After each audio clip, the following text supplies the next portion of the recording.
Hello, नमस्कार। कैसे हैं आप? ठीक होंगे? मैं भी ठीक हूँ। चलिए, देखिए, आज आपको याद हो, मैं लास्ट जो है आपको मुग़ल पढ़ा गया था और मुग़ल हम पढ़ लिए थे 1707 तक। ठीक बात है, 1707 तक हम मुग़ल पढ़ लिए थे और मुग़ल के हमने 15 भाग पूरे कर लिए थे।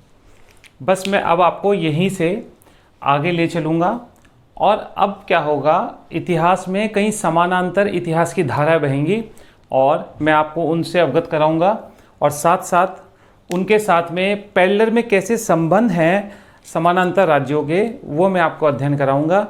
तो अब आप देखिए हम कहाँ खड़े हैं। हम 1526 से 1707 तक का पूरा मुग़ल पढ़ गए हैं, लेकिन क्या मुग़ल ही थे या उनके समानांतर कोई और धारा भी बह रही थी? तो हम देखेंगे, हम एक पढ़ेंगे मराठा लगभग 1627 से लेकर के और 1707 तक मैं मराठा लेके आऊँगा और उसके साथ साथ में कंपनी।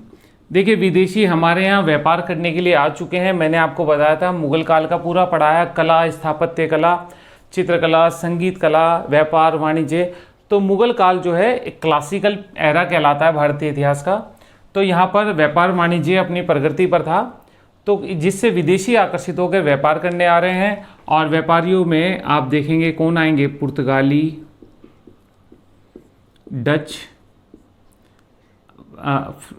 अंग्रेज, डेन, फ्रांसिस। तो ये जो हैं व्यापारी आएंगे और इन व्यापारियों को मैं अपने साथ समानांतर पढ़ाते पढ़ाते 1707 तक लेके आऊँगा। ठीक हो गई बात। फिर मैं इनके परस्पर जो संबंध होंगे इन तीनों के, और कैसे 5 व्यापारिक कंपनियों में और मराठा राज्य जो कि भारत में कटक से अटक तक फैल जाएगा, और मुग़ल जो अफ़गानिस्तान से लेकर के साउथ इंडिया तक, दक्षिण तक फैला हुआ था, तो इनके ऊपर कैसे एक कंपनी हावी हो जाएगी और इनमें सबसे ऊपर निकल के आ जाएंगे अंग्रेज। तो एक सेक्शन फिर हम वो पढ़ेंगे, अंग्रेज कैसे धीरे धीरे भारत पर अपना प्रभुत्व स्थापित कर लेंगे। और अंग्रेज जो है भारत पर प्रभुत्व स्थापित करके लगातार 100 साल तक भारत का शोषण करेंगे, और इसी शोषण के विरुद्ध एक क्रांति होगी जो 1857 की क्रांति होगी। और उसके बाद अंग्रेज अपने शोषण के तरीकों में क्या परिवर्तन लाते हैं और राष्ट्रीय आंदोलन की धारा किस ओर बहती है, और धीरे धीरे मैं आपको पूर्व कांग्रेस युग, गांधी युग तक ले आते राष्ट्रीय आंदोलन से स्वतंत्रता की ओर चलेंगे। ठीक हो गई बात। उसके बाद की घटनाएं हम देखिए धीरे धीरे मैं पैरेलल में इन्हें लेके आऊँगा और आपको इस तरह से इतिहास बांध करके राष्ट्रीय आंदोलन में स्वतंत्रता तक ले जाऊँगा। और स्वतंत्रता के बाद भारत के कैसे रिलेशन रहे अपने पड़ोसी देशों से, भारत की विदेश नीति, गुटनिरपेक्ष नीति, नेहरू की विदेश नीति क्या क्या रही, वो सब हम चर्चा करेंगे। उसके बाद भारत चीन संबंध, 1954 के भारत के साथ पंचशील समझौता, 1959 में चीन का तिब्बत पर कब्जा, 1962 भारत चीन युद्ध, 1965 भारत पाकिस्तान युद्ध, ये 1971, ये सारे के सारे क्रम में हम पढ़ेंगे। और हम वर्तमान में जो करंट पढ़ रहे हैं वहाँ पर आकर जुड़ जाएंगे कि वर्तमान में गालवान घाटी और पाकिस्तान और नेपाल, इन सब के साथ में जो जो टेंशन चल रही है, पूरे के पूरे सेक्शन को हम कंप्लीट कर देंगे। ठीक होगी। पढ़ने का यही तरीका होता है, पढ़ने का हमेशा तरीका यही होता है कि आप जो है सारे आयाम को इकट्ठा करके वर्तमान में घट रही घटनाओं को, उसके इतिहास में क्या उसका इतिहास था, क्या महत्व था, उसके साथ जैसे ही आप कनेक्ट कर देंगे, आप समझ लीजिए आपका तैयारी जो है वो चरित्रार्थ हो जाएगी, यानी कि आप सफलता की ओर अग्रसर हो जाएंगे। लेकिन अगर आप आज जो घटना घटी, आपने याद किया अकबर 1605, लेकिन आपको ये नहीं पता अकबर का आज क्या रेलेवेंस है, पीछे क्या रेलेवेंस था, वर्तमान में अकबर की क्या इमारतें हैं, भारत सरकार कौन सी योजना चला रही है, हृदय योजना चला रही है, कैसे स्मारकों का संरक्षण कर रही है, स्मारक कौन कौन सी अकबर की है, कौन सी यूनेस्को ने मान्यता दे रखी, क्या क्या कर रखा है, आपको पूरा का पूरा ओवरव्यू पता होना चाहिए।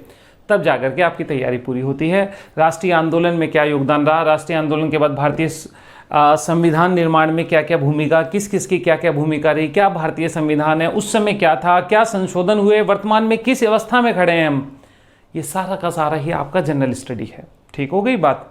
तो ये मैं चलिए आपका टाइम नहीं खराब करता और मैं आ रहा हूँ, आपका शुरू कर रहा हूँ मराठा। चलिए, एक दो बात मुझे और करनी थी। कुछ लोगों की ये शिकायत रहती है, शिकायत क्या, ये समस्या रहती है कि वो कहते हैं कि हम पढ़ते हैं लेकिन हमें याद नहीं होता है। ठीक बात है, वो उनकी समस्या ये आती है कि हमारे को पढ़ा हुआ रुकता नहीं है, हम पढ़ते हैं हमें याद नहीं होता है, सर इसका क्या करें, पढ़ने का क्या तरीका है, क्या सॉल्यूशन है। देखिए वो बहुत बड़ा वीडियो है, उसके ऊपर मैं ज़्यादा चर्चा नहीं करूँगा, मैं एक छोटा सा उदाहरण देता हूँ आपको। देखिए मैं आपको पढ़ने की आपकी समस्या बताता हूँ, आप खुद बताइएगा कि आपको ये समस्या है या नहीं, आप खुद इसे फेस कर रहे होंगे या आप खुद कर रहे होंगे। देखिए सपोज़ मैंने कहा हिस्ट्री है जीएस में, ज्योग्राफी है, इको है, साइंस एंड टेक है, ठीक है, कॉन्स्टिट्यूशन है, इस तरह से 7 टॉपिक हैं। उसके अलावा आप अगर उत्तराखंड की दे रहे हैं तो रीजनल भी पढ़ते हैं, यानी उत्तराखंड, ठीक बात है। उसके अलावा भी इतनी चीज़ें हैं। तो आप क्या करते हैं, आप सोशल मीडिया पे एक्टिव रहते हैं, यहाँ एक्टिव रहते हैं, आप मान लीजिए हिस्ट्री पढ़ रहे हैं, आपका शेड्यूल है, आपने कहा मैं हिस्ट्री पढ़ रहा हूँ, लेकिन हिस्ट्री पे फोकस नहीं है, आपको टेंशन हो रही है ज्योग्राफी की। ज्योग्राफी पढ़ते हुए आपको टेंशन हो रही है इकोनॉमिक्स की, इकोनॉमिक्स पढ़ते हुए आपको टेंशन हो रही है मेरा रीजनल या उत्तराखंड छूट रहा है या ये सब छूट रहा है।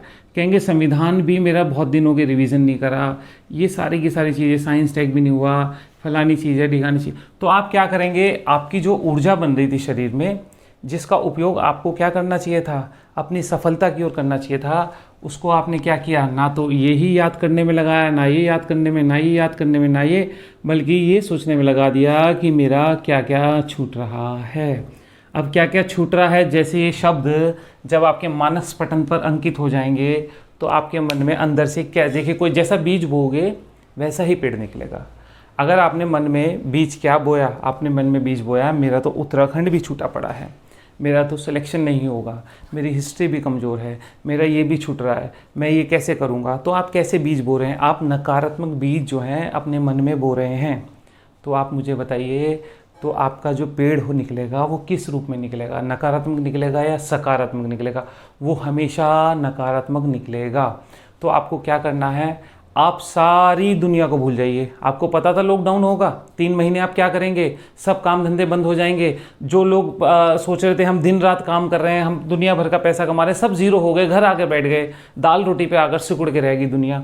तो आप सोच के देखिए, जो मुंबई, दिल्ली, कोलकाता में अपने बिजनेस कर रहे थे, लोग काम कर रहे थे, उन्हें ही नहीं पता था कि उन्हें पैदल तक भी गए हैं, गाड़ियों से अपना सब काम धंधा बंद करके अपने घर की तरफ भागना पड़ेगा। किसी को नहीं पता था, आपको भी नहीं पता, लेकिन आप तो ज्ञाता हैं, आपको पता है अपना भविष्य। आपको ये पता है हिस्ट्री के समय मेरी ज्योग्राफी की टेंशन, ज्योग्राफी के समय मेरे संविधान की टेंशन, संविधान के समय मेरी उत्तराखंड की टेंशन। तो आप ज्ञाता मत बनिए, सबसे बड़ा प्लानर ईश्वर है। आप क्या हैं, आप केवल कर्म करने के लिए हैं। तो आपको ध्यान किस चीज़ पे रखना है, आपको ध्यान रखना है केवल जो कर रहे हैं वो ही करें, उसी पे फोकस रखें। क्या कर रहे हैं, जो करें बस वही करें। ठीक होगी बात, ये नहीं कि आपका दिमाग इधर उधर भटका पड़ा है, तो उससे क्या होगा, आपकी तैयारी नहीं होगी और आप समझ लीजिए असफलता की ओर बढ़ना शुरू कर रहे हैं। आप हिस्ट्री पढ़ रहे हैं, आप लगातार पढ़िए, 2 बार 3 बार 4 बार, आप उसे देखिए बार बार क्या कमी रह गई क्या नहीं, आपको दोबारा रिवीजन ना करना पड़े ज्योग्राफी पढ़ते हुए, फिर आपको उसकी टेंशन ना सताए। ठीक होगी बात। तो जो करें वही करें, इसका मतलब आप समझ गए, यानी कि इधर उधर मन को मत भटकाइए। दूसरा, जो करें उसे दोहराएं। अगर आप रिवीजन नहीं कर रहे हैं तो आप समझ लीजिए आपकी सफलता में अभी संशय बना रहेगा। ठीक हो गई बात। और एक बात हमेशा याद रखिए, मान लीजिए कोई व्यक्ति है, उसने थोड़ा यहाँ खोदा, थोड़ा यहाँ खोदा, थोड़ा यहाँ खोदा, उसका पानी कभी नहीं निकलेगा। अगर वो एक ही जगह पे खोदता रहेगा, यहाँ पे 10-10 फीट खोदा, एक जगह 30 फीट खोदता, तो उसका पानी निकल जाएगा। यानी कि जो व्यक्ति अपने काम में लगा हुआ होता है वो सबसे बुरा होता है, सबसे खतरनाक आदमी होता है जो अपने काम में लगा हुआ होता है।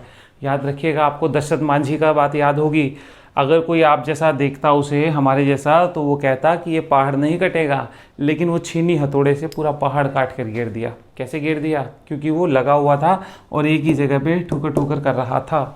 तो आप मेरी बात समझिए और अपनी तैयारी को सही रूप से सही आयाम, सही दिशा दीजिए, सही तरह से प्लान कीजिए।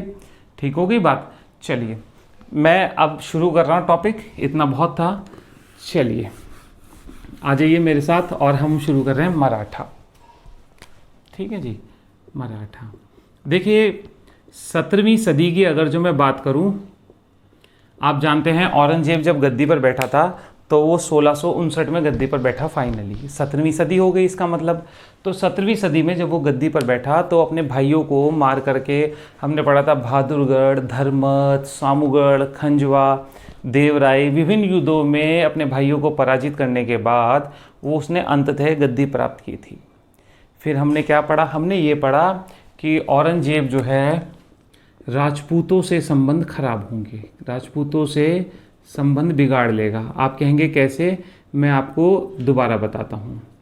देखिए आपको याद होगा मारवाड़ के राजा थे जिनकी मृत्यु के बाद, जसवंत सिंह थे, उनकी मृत्यु के बाद उनकी गद्दी को लेकर झगड़ा हुआ तो उसने उनके चाचा के लड़के, भाई के लड़के इंद्र सिंह को गद्दी 26 लाख रुपए में बेच दी थी। मैंने पिछली वीडियो में सारा पढ़ा है आपको। तो राजपूतों से संबंध खराब हो गए। दक्षिण में विस्तार हो रहा है, ठीक बात है। औरंगजेब के तो लड़के ने ही अपने पिता के खिलाफ विद्रोह कर दिया था और औरंगजेब की कुछ कट्टरवादी नीति आदि ऐसे अनेक कारण थे जिसने मुगल साम्राज्य की चूलों को हिला दिया था। और राजपूतों से संबंध खराब होना, दक्षिण में विस्तार होना, यानी साम्राज्य का तो निरंतर एक्सपेंड हो रहा है, विस्तार हो रहा है, लेकिन जो उसके विश्वास पात्र हैं वो कमज़ोर हो रहे हैं, वो कम होते जा रहे हैं। यानी राजपूत औरंगजेब की नीति को संशय की दृष्टि से देखने लगे थे। जसवंत सिंह ने सारा जीवन अपना मुगल सेवा में बिता दिया, अंत में भी जमरूद के युद्ध में अपने प्राण दे दिए उसने। लेकिन मिला क्या उसे मिला ये कि जब उसकी मृत्यु हुई तो उसको ये नहीं पता था कि उसकी रानी घरवालियाँ कहाँ रहेंगी, उसके महल की महिलाएं कहाँ रहेंगी, उसके संतान को गद्दी मिलने का कोई आश्वासन ही नहीं था। तो आप समझ गए। तो ये समस्या खड़ी हो गई थी 17वीं सदी में, और जिस कारण से मुगल साम्राज्य के खिलाफ कई स्वतंत्र राज्यों का उदय हो रहा था, और उन्हीं स्वतंत्र राज्यों में से एक राज्य का उदय हो रहा है जिसका नाम है मराठा। जरा सा ओवरव्यू देता हूँ। 1633 की बात करता हूँ। 1633 में शाहजहां ने क्या करा था? शाहजहां ने औरंगजेब को, शाहजहां ने अहमदनगर को जीता। अहमदनगर को क्या करा? जीता, आपको याद होगा। और 1636 में बीजापुर और गोलकुंडा से संधि की थी, ये हमने पीछे भी बात करी थी। इन्होंने मुगल अधिपत्य स्वीकार कर लिया था, ठीक बात है। अहमदनगर का तो मुगल साम्राज्य में विलय हो गया था और बीजापुर और गोलकुंडा ने मुगल अधिपत्य स्वीकार कर लिया था। यहाँ पर शाहजहां दक्षिण में एक्सपेंशन छोड़कर गया था। तो आपको याद होगा जब शाहजहां ने अहमदनगर जीता तो अहमदनगर में एक व्यक्ति नौकरी करता था जिसका नाम था शिवाजी के पिता का नाम था शाहजी भोसले, ठीक बात है, शाहजी भोसले। शाहजी भोसले अहमदनगर में नौकरी करते थे। अहमदनगर के विलय के बाद ये नौकरी करने कहाँ चले गए? ये नौकरी करने चले गए बीजापुर, ठीक हो गई बात। शाहजी भोसले ने बहुत प्रयास करा था, अहमदनगर के प्रति वफादार थे। अहमदनगर के उत्तराधिकारी को लास्ट तक गद्दी पर बिठाने का प्रयास किया था इन्होंने और मुगलों के खिलाफ डट गए थे। लेकिन जब उन्हें लगा कि कोई फायदा नहीं होगा, क्योंकि अहमदनगर में जो दरबारी लोग थे वो षड्यंत्र से मुगलों से मिल गए थे, तो शाहजी भोसले को लगा कि जब अब यहाँ पे दाल नहीं गलेगी तो वो अपना प्रयास छोड़कर कहाँ चले गए थे? वो बीजापुर चले गए थे, ठीक बात है। तो शाहजी भोसले बीजापुर में नौकरी कर रहे हैं। सबसे बड़ी बात एक ये है। चलिए, बीजापुर में नौकरी करते हुए शाहजी भोसले को जागीर मिली हुई थी। जागीर मिली हुई थी पूना की जागीर, ठीक हो गई बात। पूना में जागीर मिली हुई थी और पूना की जागीर का ही बंदोबस्त करते थे। शाहजी भोसले की 2 बीवी थी और एक बीवी का नाम था जीजाबाई। जीजाबाई से एक लड़का था, लड़के का नाम था शिवाजी, ठीक हो गई बात। शिवाजी का जन्म 1627 में पूना के पास ही जो दुर्ग है उसका नाम है शिवनेर। शिवनेर के दुर्ग में शिवाजी का जन्म हुआ। छोटे छोटे क्वेश्चन पेपर में हिट हो जाते हैं, कभी कभी आ जाते हैं, ठीक बात है। अब जो शाहजी भोसले हैं, शाहजी भोसले की मैं आपको बात बताता हूँ। शाहजी भोसले की दूसरी बीवी भी थी। तो शाहजी भोसले जो है बीजापुर में नौकरी करते थे। बीजापुर ने बेंगलोर पे कब्जा कर लिया था। किस पर? बेंगलोर पर। अब बेंगलोर में प्रबंध करने के लिए बीजापुर ने शाहजी भोसले की पोस्टिंग कहाँ कर दी? पोस्टिंग बेंगलोर में कर दी। तो शाहजी भोसले अपनी दूसरी पत्नी के साथ बेंगलोर में रह रहे हैं और बीजापुर के अधीन वहां उसका प्रबंध कर रहे हैं। चलिए, तो शाहजी भोसले अपनी दूसरी पत्नी के साथ कहाँ है? बेंगलोर में है और प्रबंध कर रहे हैं। अब जीजाबाई, जीजाबाई के लड़का है और कौन है आप देखिए, एक हैं दादाजी कोंडदेव। कौन है दादाजी कोंडदेव? दादाजी कोंडदेव शिवाजी के शिक्षक, ठीक बात है। दादाजी कोंडदेव शिवाजी के शिक्षक और संरक्षक, यही थे शिवाजी के, संभाजी के बाद जो इनकी देख रेख कर रहे थे। और एक व्यक्ति और है जिनका नाम है समर्थ रामदास। समर्थ रामदास शिवाजी के आध्यात्मिक गुरु, ठीक हो गई बात। तो शिवाजी इनके संरक्षण में, इनकी देखरेख में पल रहे हैं। माता जीजाबाई शिवाजी के लिए एक आदर्श महिला थी, जिनके जीवन का बड़ा प्रभाव शिवाजी के जीवन पर पड़ा हुआ था और शिवाजी के लिए उनकी माता ही उनकी आदर्श हुआ करती थी, ठीक बात है। तो शिवाजी का शैक्षणिक, सांस्कृतिक, आध्यात्मिक तीनों विकास हो रहा है। किस किस की देखरेख में? जीजाबाई, दादाजी कोंडदेव, समर्थ रामदास और शिवाजी का इनकी देखरेख में लालन पालन हो रहा है। जबकि पिताजी कहाँ हैं? पिताजी आपको पता ही है दक्षिण में बेंगलोर में हैं, बीजापुर के यहाँ नौकरी करते हैं, वहाँ पर अपनी दूसरी बीवी के साथ रह रहे हैं, ठीक हो गई बात। चलिए मैं आगे चलता हूँ। अब शिवाजी ने पूना की जागीर का ही प्रबंध किया और पूना की जागीर में रहते थे, ठीक हो गई बात। शिवाजी धीरे धीरे क्या करा? शिवाजी ने धीरे धीरे अपनी वीरता दिखानी शुरू की और 16 साल की उम्र में, 16 साल में मतलब 1643 में, 1643 में शिवाजी ने सबसे पहले सिंहगढ़ के किले को जीता। कौन से किले को? सिंहगढ़ किले को। सिंहगढ़ किला किसके पास है? बीजापुर का किला था जिसके ऊपर शिवाजी ने कब्जा कर लिया। 1646 में शिवाजी ने तोरण का किला कब्जा कर लिया। ये सारे के सारे बीजापुर के किले हैं। अब आप देखिए 1606 तोरण के किले पे कब्जा कर लिया 1646 में, और 1656 तक इन्होंने कई किलों पर कब्जा कर लिया। पूना, बारामती, चाकन, पुरंदर, ठीक बात है। चाकन, पुरंदर, बारामती, जावली, ये वो किले थे बीजापुर के जिन पर शिवाजी ने कब्जा कर लिया था। पुरंदर का महत्व है तो पुरंदर को 1648 में जीता था शिवाजी ने, ठीक हो गई बात। उसके बाद एक किला और था जिसका नाम था रायगढ़। रायगढ़ भी जीता था ये 1647 में, और 1670 तक ये राजनीति का केंद्र रहेगा। शिवाजी यहीं से अपना राज्याभिषेक करेंगे। तो शिवाजी ने इन किलों पर कब्जा कर लिया है। अब क्या होगा?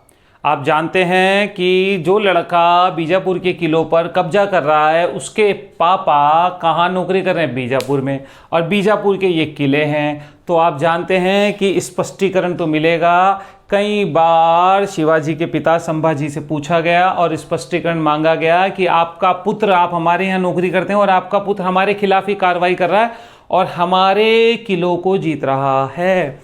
तो इसके कारण संभाजी ने कई बार शिवाजी को समझाने की कोशिश की, लेकिन संभाजी नहीं समझे। शाहजी भोसले ने शिवाजी को समझाने की कोशिश की, लेकिन शिवाजी नहीं समझे। क्यों नहीं समझे शिवाजी? शिवाजी के ऊपर अपने पिता से ज़्यादा अपनी माता का प्रभाव था और शिवाजी ने अपने विस्तारवादी नीति जारी रखी, ठीक हो गई बात। अब बीजापुर ने जब कई बार स्पष्टीकरण कॉल कर लिया शाहजी भोसले का, तो अब बीजापुर को तो कार्रवाई करनी ही पड़ेगी। तो मैं यहाँ पे लिख रहा हूँ शिवाजी वर्सेस बीजापुर। शिवाजी के खिलाफ बीजापुर के अफजल खां को भेजा गया शिवाजी को मारने के लिए। ठीक बात है। अब आप कहेंगे क्या हुआ? अफजल खान ने शिवाजी के पास संदेश भिजवाया और कहा कि मैं तुमसे मिलना चाहता हूँ। शिवाजी को पता था, उसने कहा दोनों अकेले मिलेंगे, ना आप हथियार लाएंगे ना मैं हथियार लाऊंगा, दोनों ही निशस्त्र होकर बिना सैनिकों के एक दूसरे से मिलेंगे। शिवाजी ने कहा ठीक है, लेकिन इतने में कृष्ण जी भास्कर नाम का एक व्यक्ति होगा, वो शिवाजी को सूचना देगा कि आपको मारना चाहता है, षड्यंत्र है ये, आप सावधान हो जाइए। शिवाजी और अफजल खां मिलेंगे। अफजल खां से शिवाजी ने गले मिले तो शिवाजी बहुत छोटे से थे, औरंगजेब तो इन्हें पहाड़ी चूहा भी कहा करता था। ठीक बात है। तो अफजल खां ने शिवाजी से गले मिलने के बाद शिवाजी का गला दबा दिया। उफ़, तो आप क्या समझ रहे हैं, शिवाजी तैयारी करके नहीं आए होंगे? शिवाजी अपने साथ बखनखा लाए थे। बखनखा, बखनखा, कहीं ऐसे लिखा है, कहीं बखनखा लिखा है। चलिए देसी भाषा में आपको बताऊं तो एक पंच सा बना हुआ था जिसमें कांटे से निकले हुए थे और शिवाजी उसे लाए थे। कुछ लोग निकलेस्टर टाइप भी कहते हैं उसे, मुझे नहीं पता। बखनखा सा था जो हाथ में पहन रखा था उन्होंने, और शिवाजी ने अफजल खां का पेट फाड़ दिया। ठीक हो गई बात? पता लग गया बीजापुर को कहाँ पंगा ले लिया। ठीक है जी, अफजल खां का पेट फाड़ दिया और सीधा चुनौती दी। ये घटना जो है नवंबर 1659 की है। पेपर में एक बार इन घटनाओं का ऑर्डर लगाने को आया हुआ है, इसलिए मैं क्रम लिखा है। ठीक हो गई जी बात। अब आप कहेंगे शिवाजी अपना इतना विस्तार कर रहा है तो मुगल कहाँ हैं? चलिए मुगलों के पास चलता हूँ और मैं आपको लेके चलता हूँ दूसरे फेज में, जहाँ पे चलते हैं मराठा वर्सेस मुगल। देखिए ये घटना 1659 की है। 1659 आप कहेंगे इतने दिन शिवाजी अपना विस्तार करता रहा तो औरंगजेब और कहाँ है? भाई साहब मुगलों में क्या चल रहा है? मुगलों में भाइयों में युद्ध चल रहा था, भाइयों में संघर्ष चल रहा था। ठीक बात है, भाइयों में संघर्ष चल रहा था और भाइयों में संघर्ष चल रहा था जिसमें अंततः 1659 में कौन विजयी होगा? औरंगजेब आलमगीर के नाम से 1659 में विजयी होगा फाइनली। शिवाजी इतने में, अगर देखिए मुगल भी मजबूत होते और बीजापुर के खिलाफ शिवाजी कार्रवाई करते तो दोनों तरफ से शिवाजी दब सकते थे। सौभाग्य से एक ऐसा अवसर मिला जब मुगलों में भाई आपस में लड़ रहे हैं और शिवाजी अकेले बीजापुर पर भारी पड़े और उन्होंने उसके कई किले जीत लिए। देखिए प्रत्यक्ष नहीं लड़े शिवाजी प्रत्यक्ष कैसे लड़ सकते हैं यार? शिवाजी के पास कोई संगठित सेना थोड़ी थी। शिवाजी ने तो अपने इलाके के कुछ लोगों को इकट्ठा कर रखा, एक छापा मार युद्ध लड़ते हैं, और वही किया उन्होंने। अफजल खां से लड़े। अफजल खां वैसे तो मिल नहीं रहा था ना, शिवाजी वैसे हाथ नहीं आते थे, पहाड़ियों पे चढ़ जाते थे, किसी के हाथ नहीं आते थे। तो अफजल खां ने इसलिए तो बुलाया था कि आजा मिलने मेरे से, बात कर ले, क्या बात है। ठीक बात है। तो शिवाजी आए प्लान करके और शिवाजी ने बखनखे से पेट फाड़ दिया। ये तो बात हुई ख़त्म यहाँ पर। उसके बाद 1659 में औरंगजेब भी फ्री होकर गद्दी पर बैठ गया, अपने भाइयों को पराजित करा। अंतिम युद्ध देवराई का युद्ध है जिसमें दारा सिकोह पराजित होगा। देवराई अजमेर के पास देवराई की घाटी है जहाँ पर दारा सिकोह पराजित होगा। दारा सिकोह को बंदी बना लिया जाएगा। बंदी बनाने के बाद दारा सिकोह का दिल्ली में कत्ल कर दिया जाएगा और कत्ल करने के बाद औरंगजेब गद्दी पर बैठेगा। आप जानते हैं, यहाँ तक मैं आपको पिछली वीडियो में पढ़ा चुका हूँ। चलिए, तो अब औरंगजेब का ध्यान गया कि दक्षिण में एक शक्ति उभर रही है। औरंगजेब का पहले से ही दक्षिण में ध्यान था, क्योंकि मैं आपको बता दूं जब भाइयों में, जब शाहजहाँ के समय दारा सिकोह, मुराद, औरंगजेब में संघर्ष हुआ था, तो आपको पता हो औरंगजेब दक्षिण का ही सूबेदार था, तो दक्षिण की राजनीति से औरंगजेब भलीभांति परिचित था। लेकिन उसने भी अपनी दक्षिण की नीति में कोई अक्लमंदी नहीं दिखाई। मैं आपको आगे सिद्ध कर दूंगा कि एक इतिहासकार हैं, वो कहते हैं कि मुगल साम्राज्य के पतन में दक्षिण की नीति का एक महत्वपूर्ण रोल है, एक महत्वपूर्ण कारक है औरंगजेब की दक्षिण नीति भी। उस पर भी हम चर्चा करेंगे। पहले ये मेंस में क्वेश्चन आया करता था। ठीक बात है। तो अब मैं बात कर रहा हूँ औरंगजेब की दक्षिण नीति की। अगर जो मैं बात करूँ तो ये है, तो औरंगजेब ने क्या किया? औरंगजेब ने दक्षिण की तरफ ध्यान दिया है। और औरंगजेब अब क्या करेगा? औरंगजेब ने 1660 में अपने मामा शाइस्ता खां को भेज दिया। किसके खिलाफ? वर्सेस शिवाजी। 1660 से शाइस्ता खां, 6 से शिवाजी। ठीक बात है। तो भेज दिया है मुगलों ने। अब अपना तोप का मुंह किसकी तरफ कर दिया है? अपनी तोप का मुंह अब मराठों की तरफ कर दिया है। और शाइस्ता खां आया और शाइस्ता खां ने कई किलों पे कब्जा कर लिया और पूना तक पर कब्जा कर लिया शाइस्ता खां ने। कमाल हो गए भाई, कैसे शिवाजी लड़ नहीं सकते? इतनी बड़ी पूरी पूरी आर्मी है भाई, पूरा मुगल शासन है, उनका बड़ा साम्राज्य है, बड़ी आर्मी है, तो शिवाजी लड़ नहीं सकते? तो इन्होंने क्या किया, शाइस्ता खां ने पूना तक पे कब्जा कर लिया। लेकिन आपको पता है शिवाजी मानने वाले तो नहीं थे ना। चलिए, तो हुआ क्या, एक दिन रात को पुणे में शाइस्ता खां सो रहा था, तो 1663 में शिवाजी दूल्हे बने और बारात निकाली। बारात में कौन थे? बारात में शिवाजी के हथियारबंद सैनिक थे।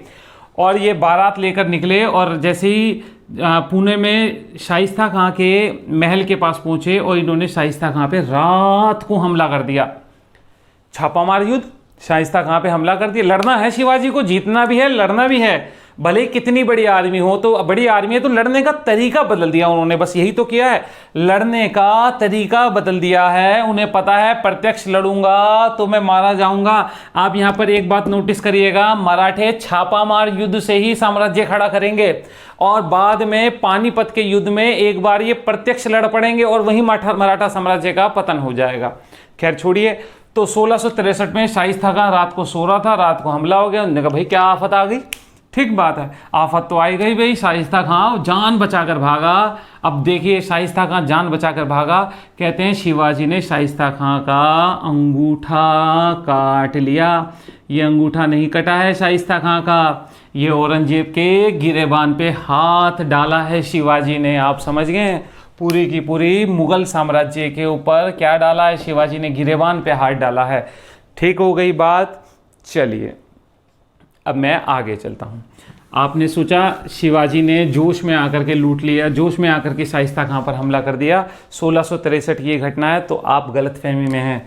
शायद शिवाजी यहीं नहीं रुके, शिवाजी 1664 में पहुँच गए सूरत और सूरत को लूट लिया। अब आप देखिए क्या इंपॉर्टेंस है सूरत की। सूरत किसका इलाका है? सूरत एक आर्थिक राजधानी के रूप में प्रसिद्ध है, व्यापार वाणिज्य के लिए, उत्तर से दक्षिण जाने के लिए रास्ता है, मुगलों का क्षेत्र है और शिवाजी ने लूट लिया। इसका क्या मतलब है? इसका मतलब है कि भाई साहब अब प्रत्यक्ष चुनौती है मुगलों को। किसकी तरफ से? मराठों की तरफ से। मराठों में कौन बैठा है? योद्धा। मराठों में योद्धा बैठे हैं शिवाजी, और शिवाजी ने प्रत्यक्ष रूप से चुनौती दी है और सूरत को लूट लिया। 1664 बहुत इंपॉर्टेंट लूट है। 2 बार लूटेंगे सूरत को, एक बार मैंने आपको बता दिया और एक बार और बताऊंगा मैं आपको। चलिए, सूरत को लूट लिया है। अब औरंगजेब ने अपना ध्यान क्या करा भाई, ऐसे तो बैठ नहीं सकता जब प्रत्यक्ष चुनौती मिल रही है। तो औरंगजेब ने फिर राजपूतों को भेजा है। तो शिवाजी के विरुद्ध अब आ रहे हैं राजा जयसिंह। आपको याद होगा राजा जयसिंह। अब राजा जयसिंह को भेजा है शिवाजी के विरुद्ध। ठीक बात है। जयसिंह आया। जयसिंह पूरा अक्लमंद आदमी था, योद्धा था, राजपूत है, आप जानते हैं योद्धा है, और इन्होंने अपना पूरा जीवन मुगल सेवा में योद्धा के रूप में व्यतीत कर दिया है। तो ये शिवाजी को घेर लेंगे और पुरंदर के किले पर पूरा का पूरा घेरा डाल लेंगे। शिवाजी अब फंस गए हैं। शिवाजी ने फिर अकल लगाई। शिवाजी ने जयसिंह के साथ संधि करी और संधि का नाम होगा पुरंदर की संधि। ठीक बात है।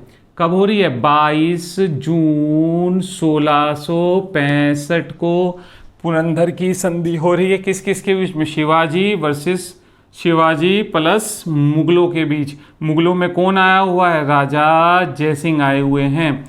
क्या हुआ संधि? क्या महत्व है इतिहास में संधि का? इस संधि का बहुत महत्व होता है इतिहास में। अगर औरंगजेब इस संधि को समझ गया होता तो मुगल इतिहास कुछ और लंबे समय तक चलता और शायद अंग्रेजों को भारत पर कब्जा करने में कुछ और समय लगने वाला था।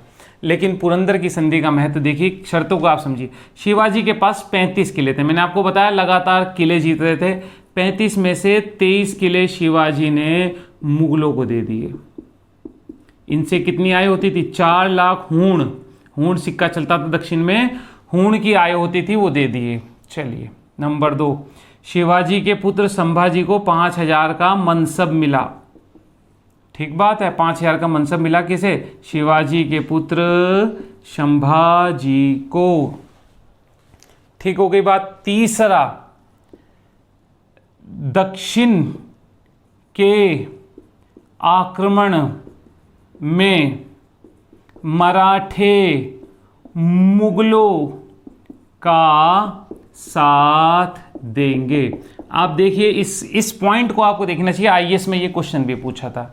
क्या मतलब है इसका मतलब यह है कि अभी तक क्या कर रहा था औरंगजेब की दक्षिण नीति को आप समझेंगे तो आप देखेंगे आगे भी यही करेगा। इस पॉइंट को औरंगजेब समझ ही नहीं पाएगा। अब देखिए दक्षिण में मैं आपको बता दूं दक्षिण की नीति क्या है। जैसे ही औरंगजेब शिवाजी को कुचलने आता था ना, तो दक्षिण के बीजापुर सोचते थे कि यार शिवाजी भी कहीं ना कहीं हमारे और मुगलों के बीच में एक बफर स्टेट है, ढाल के रूप में है। जब तक मराठे बने रहेंगे तब तक दक्षिण के बीजापुर को मुगलों का प्रत्यक्ष हमला नहीं झेलना पड़ेगा। ठीक होगी बात। आप देखिए बीच में मराठा, दक्षिण में बीजापुर गोलकुंडा और ऊपर मुगल।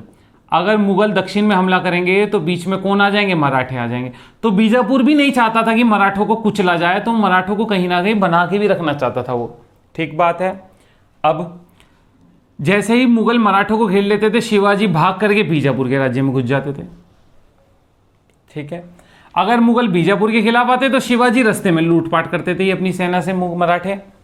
अब औरंगजेब की मतलब पॉलिसी क्या थी? औरंगजेब की दक्षिण नीति इस तरह से समझिए कि वो मराठे और बीजापुर और गोलकुंडा को अलग अलग शत्रु के रूप में सोचता था। लेकिन राजा जयसिंह ने क्या सोचा? राजा जयसिंह ने सोचा कि एक बार मुगलों को मराठों को मुगलों का दोस्त बना लेते हैं। अगर मराठे मुगलों के दोस्त बन गए तो मराठे और मुगल मिलकर बीजापुर को समाप्त कर देंगे। ये दोनों मिलकर एक बार बीजापुर समाप्त हो गया, गोलकुंडा समाप्त हो गया, फिर मराठे अकेले रह जाएंगे, इनकी कोई सहायता करने वाला नहीं होगा, फिर इन्हें भी देख लेंगे। तो ये तो बड़ी गहरी नीति थी राजा जयसिंह की, बड़ी अकलमंदी की नीति थी। चलिए चौथा पॉइंट क्या था? चौथा पॉइंट ये था कि शिवाजी आगरा दरबार में उपस्थित होंगे, खुद आगरा दरबार में औरंगजेब से मिलने जाएंगे। ये संधि पर साइन वहीं होंगे और वहीं मिलेंगे। चलिए बढ़िया बात हो गई, ये तो संधि हो गई है। अब क्या होना है? अब शिवाजी को भेजते हैं, कहाँ पर? आगरा भेजते हैं। चलिए यह आपको मैं समझता हूँ इतनी बात आपको समझ आ गई होगी। कभी आप ईश्वर ने चाहा मेंस लिखें तो आपको पता लगेगा दक्षिण नीति के क्या लूफॉल है, वही मैं बता रहा था। चलिए बाद में चर्चा करेंगे। कभी अगर मेंस की बात आई तो पढ़ाना पड़ा तो दिखाऊंगा मैं आपको कैसे कैसे मेंस में क्वेश्चन बनते हैं। चलिए यहाँ तक बात हो गई। अब शिवाजी को कहाँ जाना है? शिवाजी को आगरा जाना है, बिल्कुल ठीक बात है। 1666 में शिवाजी आगरा पहुँच गए। ठीक हो गई बात।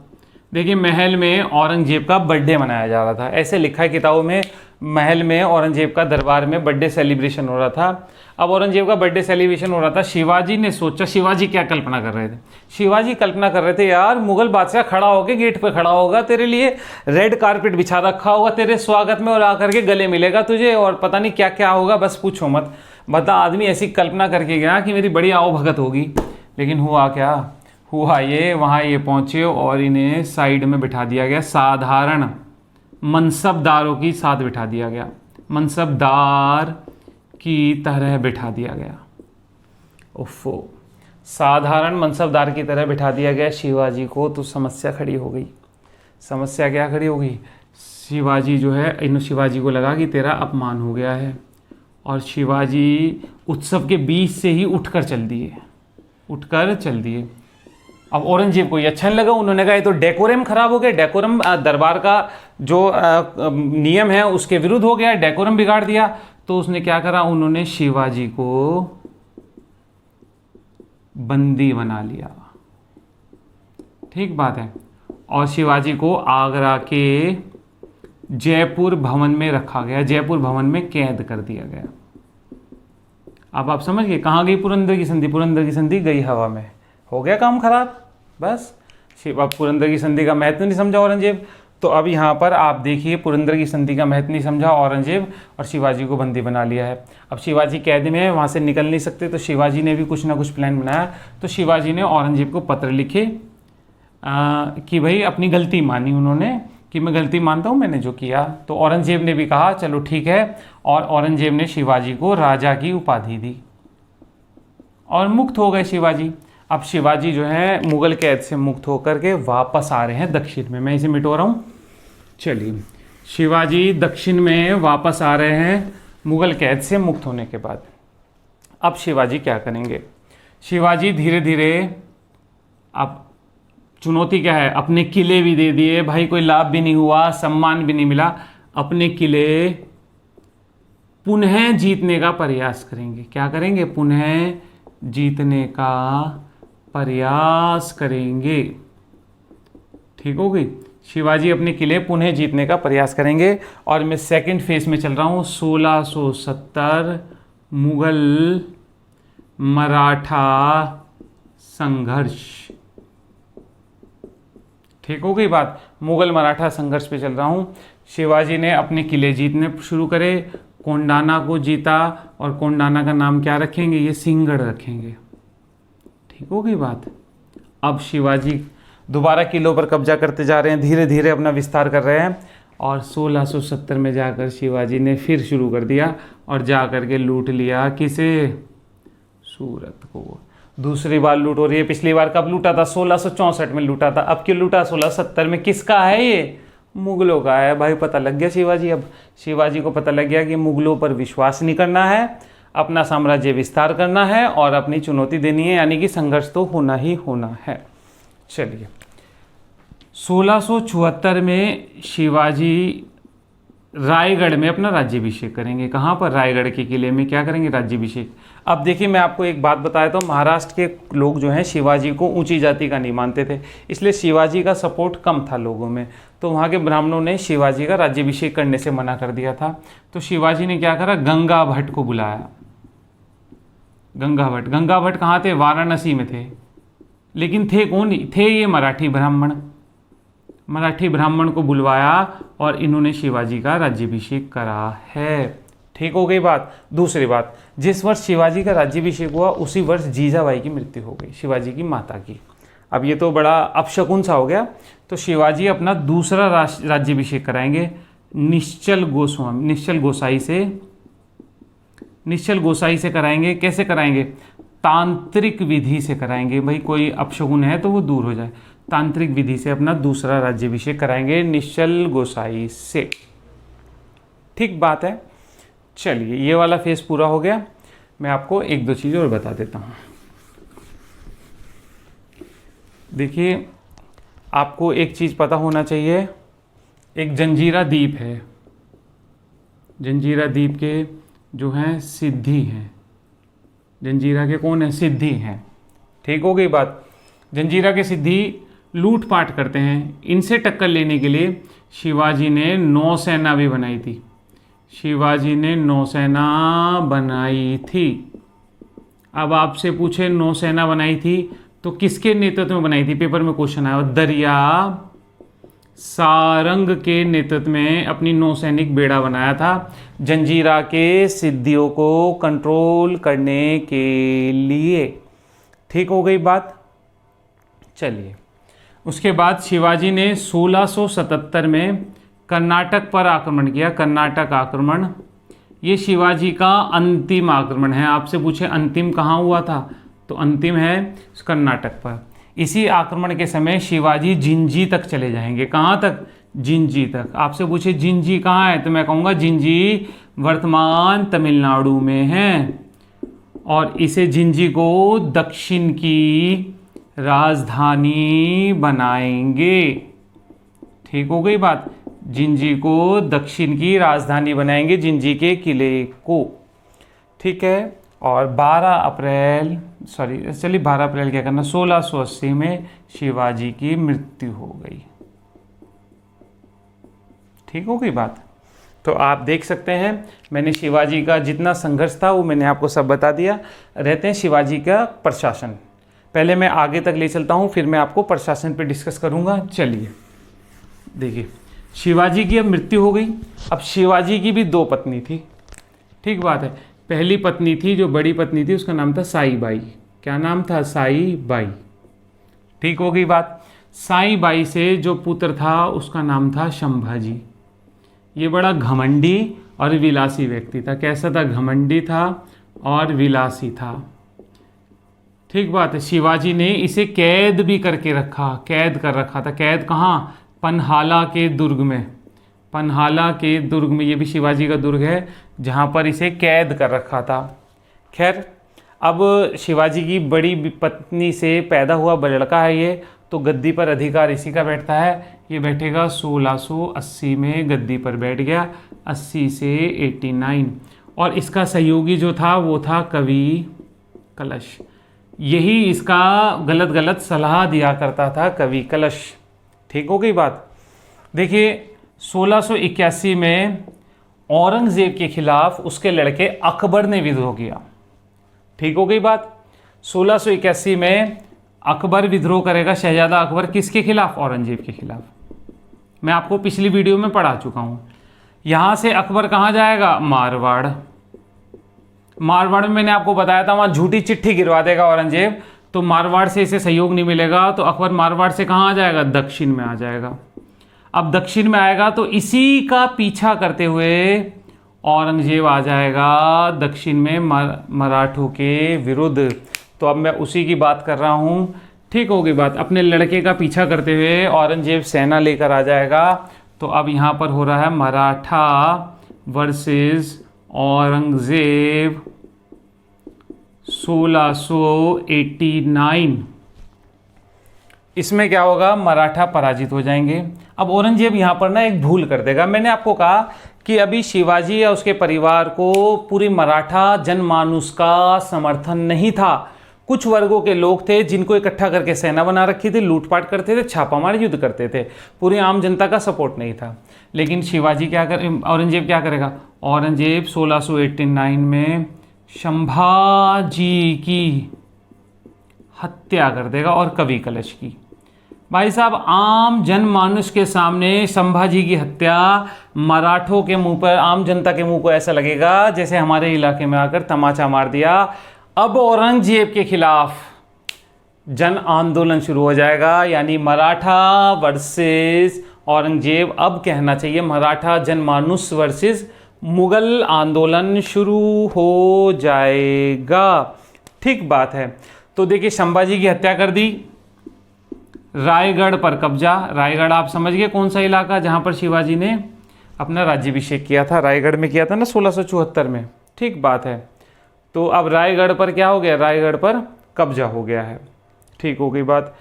संभाजी की पत्नी कौन है? पत्नी है येसुबाई,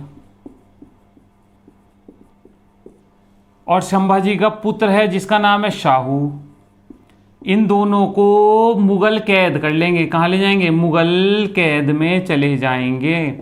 अब देखिए आप क्या हुआ। अब हुआ क्या है? मुगल इतना शिवाजी के समय तक तो नहीं कर पाए, लेकिन शिवाजी के बाद संभाजी को समर्थन कम था, तो घमंडी था, तो मुगल जो है चढ़ गए मराठा क्षेत्र पर और संभाजी की, कवि कलश की हत्या कर दी और संभाजी की पत्नी और पुत्र यानी शाहू को कैद कर दिया। ठीक बात है। चलिए, तो अब आप देख लीजिए, मैंने आपको बताया शिवाजी की 2 पत्नी थी। ठीक बात है। शिवाजी की जो दूसरी पत्नी थी, दूसरी पत्नी का एक पुत्र था और पुत्र का नाम था राजा राम। ये गद्दी पर 1689 से 1700 तक रहेगा। राजा राम गद्दी पर रहेगा, लेकिन ये कैद में कौन है? संभाजी का पुत्र शाहू। तो ये शाहू का प्रतिनिधि बन के शासन करेगा, यानी कि खुद राजा नहीं है। ये कह रहा है मैं तो शाहू की तरफ से शासन कर रहा हूँ, शाहू जब आ जाएगा मैं गद्दी छोड़ दूंगा। ठीक हो गई बात। राजा राम 1689 से 1700 तक रहेगा। और राजा राम आप जानते हैं रायगढ़ पर किसका कब्जा हो गया था? रायगढ़ पर कब्जा हो गया था। तो इसने क्या किया? पहले तो अपनी राजधानी जिंजी ले गया, उत्तराखंड पीसेस में आया था। जिंजी के बाद 1699 में ये ले जाएगा सतारा। बाद में आप देखेंगे आगे सतारा ही पेशवाओं का सेंटर बन जाएगा, सतारा। ठीक हो गई बात। ये अपने किले वापस जीतना शुरू करेगा। और राजा राम के समय ही यहाँ से शुरू होता है मराठा जन आंदोलन। ठीक हो गई बात, मराठा जन आंदोलन।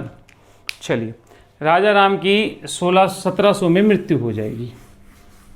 ठीक हो गई बात।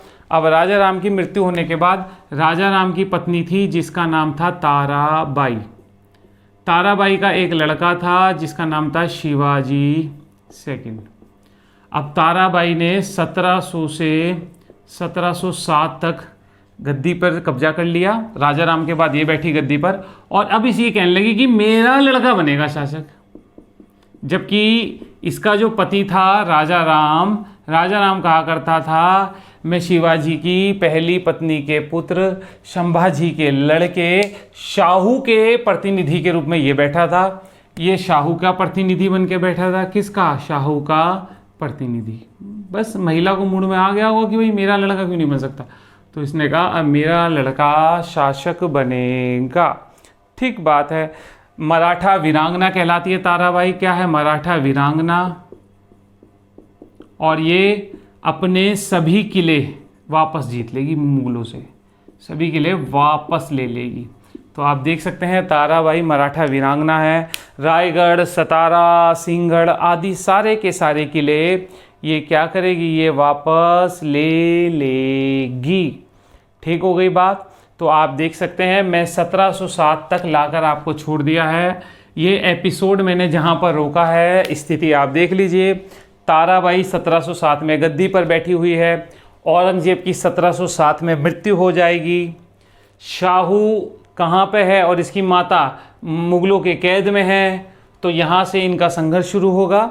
नेक्स्ट वीडियो में मैं प्रशासन और आगे मुगलों के साथ इनका कैसे संबंध रहे उस पर चर्चा करूँगा। तब तक आप देखते रहिए। इसे देखिए, आपको वीडियो पसंद आए तो लाइक कर दीजिएगा, शेयर कर दीजिएगा, सब्सक्राइब कर दीजिएगा। ठीक हो गई बात। चलिए ध्यान रखिएगा अपना। Thank you.